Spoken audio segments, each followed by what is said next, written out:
কেমন আছো? অমিত ব্লগে সবাইকে স্বাগত। জানাই। আমার ছেলের অবস্থা শরীর ভালো না, দাঁতের গোড়া ফুলেছে, পেটের দাঁতগুলো রয়েছে, ওইগুলো ফুলেছে। মা খাওয়াচ্ছে আর এই ভাবতে মুখ দেখে গাল ফুলে গেছে, খেতে পারছে না। যতটা খায় ততটাই দাও। ভাত, মাছের তরকারি হচ্ছে কি মুখ ফুলে ঢোল হয়ে গেছে।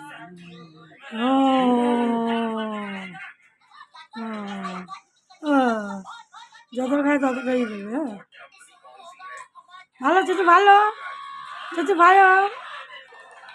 তার মধ্যে ফোনটা খারাপ হয়ে গেছে, ব্যাস। বেচারা ফোনও দেখতে পাচ্ছে, তাই তো। ফোন খারাপ হয়ে গেছে, দেখতে পাচ্ছে না।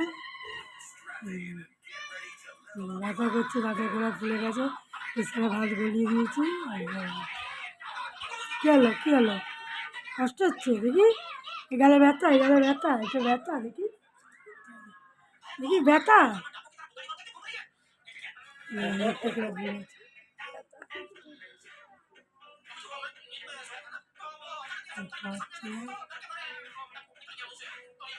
ভালো ভালো।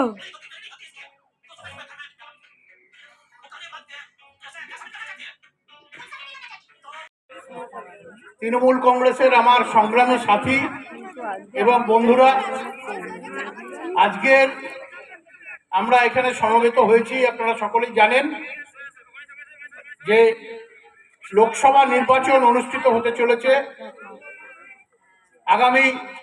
আমাদের এখানে 1 জুন অলরেডি শুরু হয়ে গেছে। 8 দফায় নির্বাচন হচ্ছে। আমাদের এখানে 1 জুন একদম শেষ দফায় নির্বাচন হবে।